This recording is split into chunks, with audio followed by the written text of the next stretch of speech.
In this particle kinematics problem, we're going to look at motion along a helix and try to identify components of velocity and acceleration. We've got a boy sliding down a slide at a constant speed of 2 meters per second. So we've got a 2 meter per second speed as he moves down.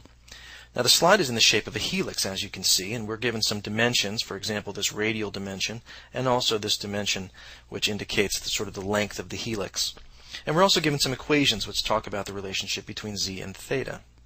And our goal here is to determine the boy's angular velocity about the z-axis and the magnitude of the acceleration.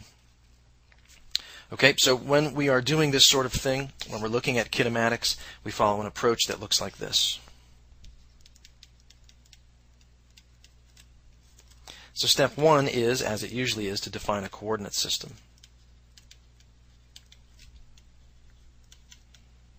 Now, the keen observer will see that the problem statement sort of gives us a coordinate system here, but we'll talk about why that is a sensible coordinate system to use in step one. Step two, then, is to consider the velocity equations. And in particular, the relationship between z and theta. And then in step three, we'll look at the acceleration equations.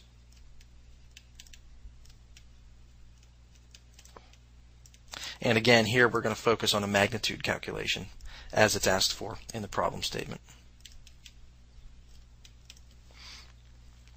Okay, so let's go ahead and do step one right here on this page and just talk about why the coordinate system that has been chosen for us is a decent choice.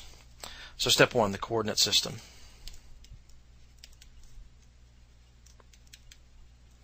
Well, I think the best way to describe the coordinate system is that this is a coordinate system which is a cylindrical coordinate system, and it makes sense because of the shape and the geometry of this slide, which is a helix. So we've got r and theta pointing in a particular direction, then we've got the z coordinate up here, which is the right one, the one that's going to be most useful for us to describe that z direction. Now we know, again, the sort of lead of the helix is 2 meter spacing among the pieces of the helix, and we know that r and theta are going to be useful because the helix is actually sort of a circular path. So if I were standing up here, let's say above the slide, and I were looking down, it would essentially look like a circle.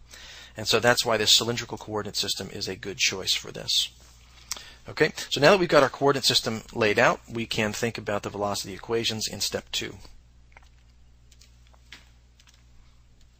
Okay, so step two, the velocity equations.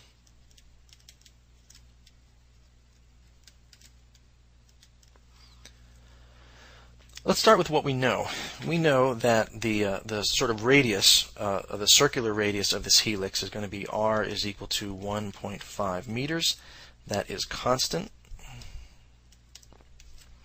And so the consequence of that is that r dot is equal to r double dot.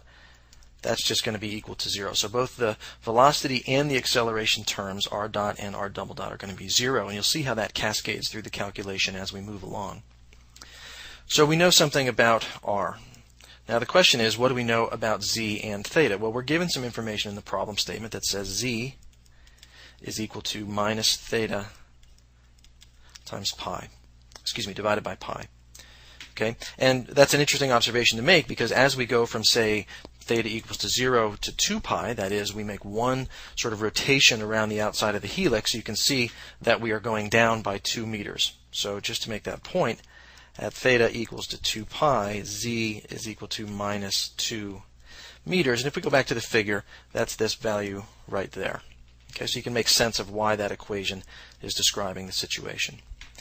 What that also allows us to do is to do some differentiation and figure out what z dot and z double dot are. So for example, z dot then just equals minus theta dot over pi, and z double dot just equals to minus theta double dot divided by pi.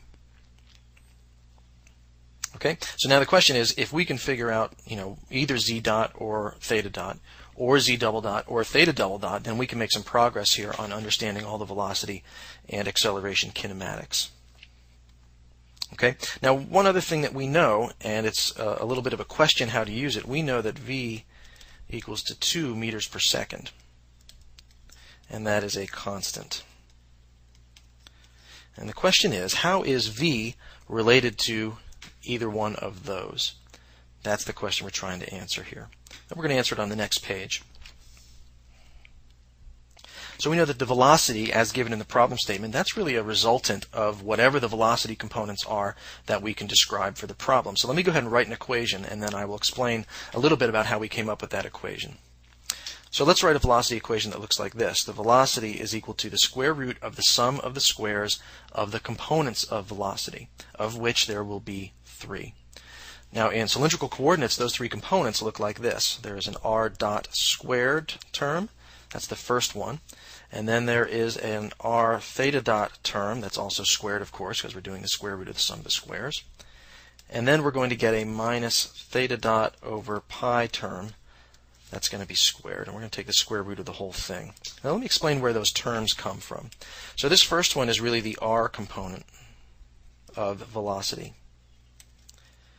That's that one right there. This next one is the theta component, the so-called transverse component.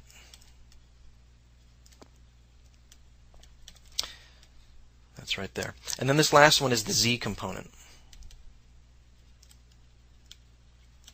So that's the motion along the long axis of the helix. So if we were to write a velocity vector, it would include all 3 of those components. The magnitude of that velocity would then be the square root of the sum of the squares of those components.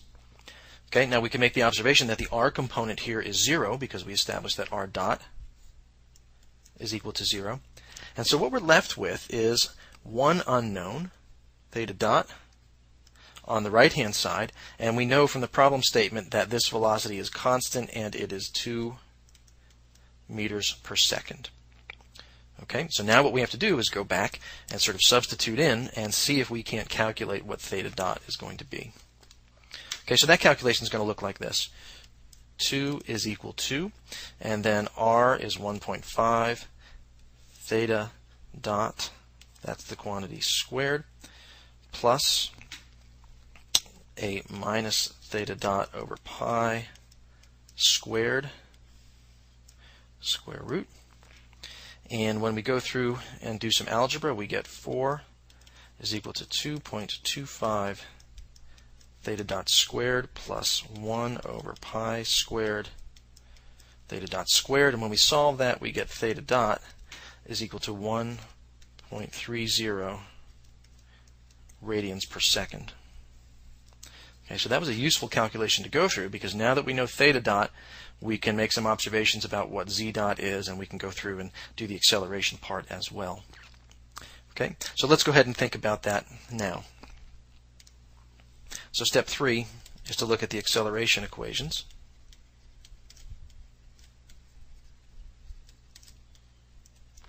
Let's start with what we just looked at. We know that theta dot now is equal to 1.30 radians per second. We know that since the speed was constant at 2 meters per second, that means theta dot must be constant. And of course that just means then that theta double dot is equal to 0. Okay? We can then propagate that theta dot term in through the velocity equations and the acceleration equations as shown next. So the acceleration in the radial direction, AR, the fundamental equation there is R double dot minus R theta dot squared. This is going to be equal to 0 minus R, which is 1.5, and then 0.30 squared. So this turns out to be minus 2.55 meters per second squared. A in the theta direction is r theta double dot plus 2 r dot theta dot. R double dot was just 0. Excuse me, theta double dot was 0. And then to that we add 2 r dot theta dot. R dot was 0. So that just turns out to be 0. And that's going to be something like radians per second squared. And then A in the z direction is just z double dot. And that's going to be equal to minus theta double dot over pi. So that just equals to 0 meters per second squared. So there's your accelerations along this helical path, the components AR, A theta, and AZ. Now the magnitude then is just going to be the square root of the sum of the squares of those three components, and as you can see, only one of those components is non-zero. So what that means is that the magnitude of the acceleration is just going to be equal to the magnitude of that one non-zero component. That's just 2.55 meters per second squared. And there is your answer for the magnitude of the acceleration. Let's go back to the beginning and look at what we did. So we had a boy traveling down a slide on this helical path, and our goal here was to figure out the angular velocity about the z-axis, that's theta dot, and the magnitude of the acceleration. So the first thing we did was look at a coordinate system, and that was actually defined for us in this problem. So then we went on to these velocity equations that you see here. R turned out to be a constant along this helical path, and then we derived a relationship between z and theta and the derivatives of z and theta. The important part of this problem was the recognition that the velocity is constant, and that velocity is really the resultant of the square root of the sum of the squares of the three components of velocity, the r component, the theta component, and the z component. And we were able to go ahead and solve for that angular velocity that was asked for in the problem statement here by relating it back to the constant speed that the boy is traveling. Once we knew that, we were able to go on to the acceleration equations, and several of the acceleration components fell out of the equation. They turned out to be 0, and the magnitude of the acceleration just turned out to be 2.55 meters per second squared.